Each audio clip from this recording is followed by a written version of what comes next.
All right, Mopar people, welcome back to the channel. I'm Justmoparjoe. I've got a brand new carburetor for my 400 build. I was going to do a quick unboxing, and you may be interested in this carburetor. You may be interested in the build itself. I've got a dyno session coming up soon with it. It is a 30 over 400 stock stroke Mopar. Edelbrock E Street heads that have been worked by Ed at E&D Machine. Comp hydraulic roller camshaft with some Johnson solid roller lifters. So this carburetor should be plenty for what I'm doing, and even maybe some that I can grow into. Let's get it unboxed. So this is the Brawler series, and here's a part number, 67202, and there's your price for people wanting to know. So it is not a cheap carburetor, or inexpensive rather. Everything's expensive nowadays. And I'm gonna come right out of the box with it. But I wanted to, this is very important here. The calibration should be very close for all adjustments. Different engine combinations could require adjustment of idle mixture, idle speed, and main jets. The fuel level was set with 6.5 pounds of fuel pressure.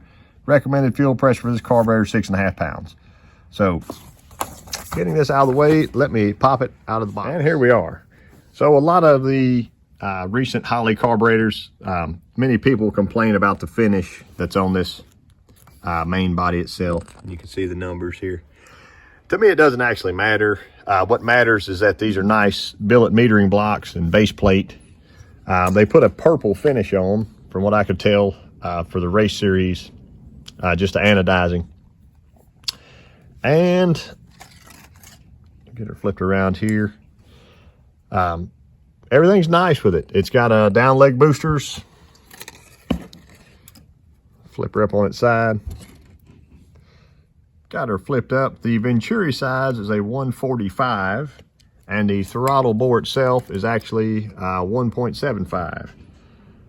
Looking at our squirters, see that's a 32 in the front and 35 in the rear, and that's what they were listed as online. So I'm just kind of checking everything that they have listed. 4-corner idle, sight glasses. That's common stuff now on performance carburetors. So if you don't have that, you may have an older something out there. The jet sizes, it says primary is a 78 and secondary is an 86. It's supposed to have a 4.5 power valve in the front and no power valve in the rear. So I'm gonna pop the bowls off, check all that out in just a minute. The primary pump nozzle, we already talked about that. Idle air bleeds are 73s, and the high-speed air bleeds are 32s. So you can check those, change them during tuning, and you can kind of see their numbers on top. See 73s there, and 32s there. But yeah. And before I pop those bowls off, I wanted to show you the accelerator pumps. Remember, they plan you to bolt this on, try it right out of the box. And one thing I noticed, that front pump, probably gonna need some adjustment. You have to actually turn that far before it ever engages. So you'll set that accordingly. On the rear, spin her around. Our rear pump is already nice and tight. See there? So a little bit of tuning goes a long way. The other thing I wanted to mention that I thought was pretty nice was on your rod here on the side. To me, it looks like you can pop that rod out and change the setting of when the rear barrels will open.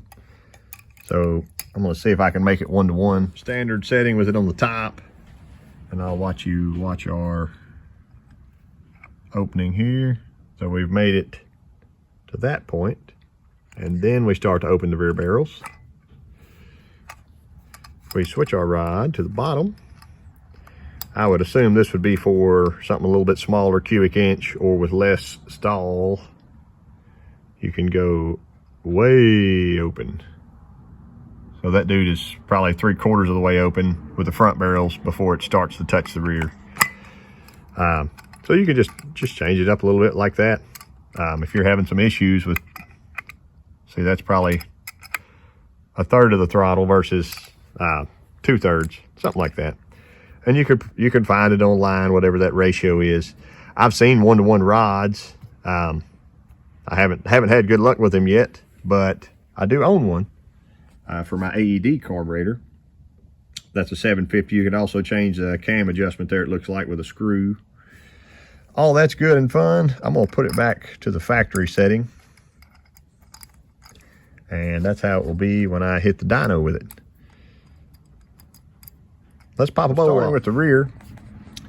You can see those sweet looking jet extensions, and it has 86s. I can see it right there, right on top.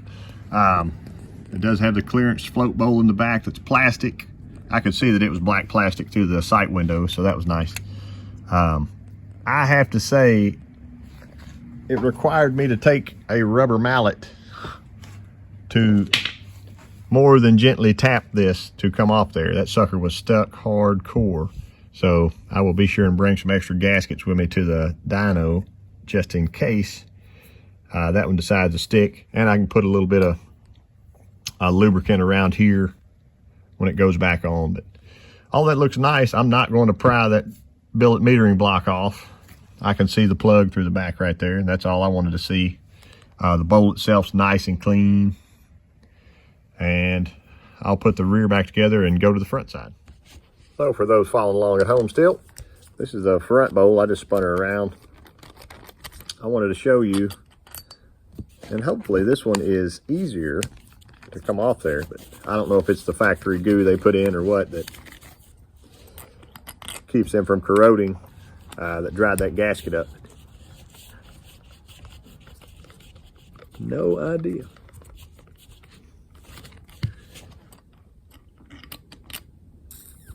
There we go.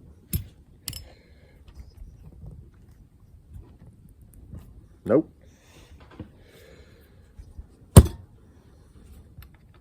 Make sure that bolts. Oh, get them all out of there. Try to hold a little pressure of them. There it goes.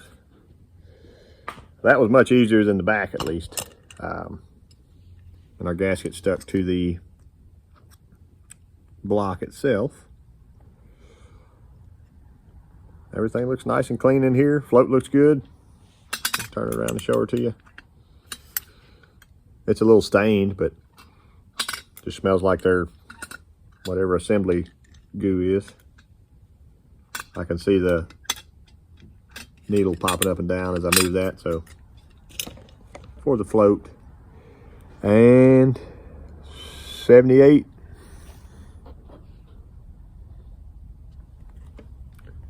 And 78.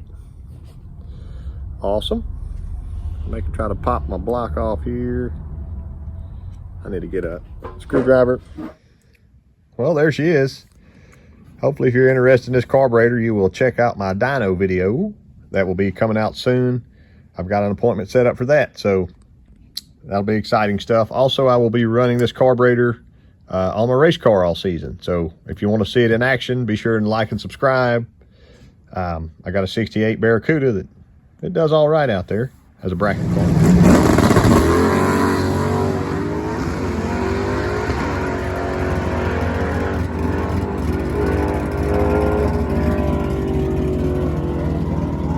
Everything's nice. I would say my only complaint would be those gaskets are stuck like glue, hardcore, but they probably wouldn't leak. They would not have leaked. But they may come off easier after it sets full of gas for a while and can kind of dissolve some. So anyway, I appreciate y'all watching, and I'll catch you next time.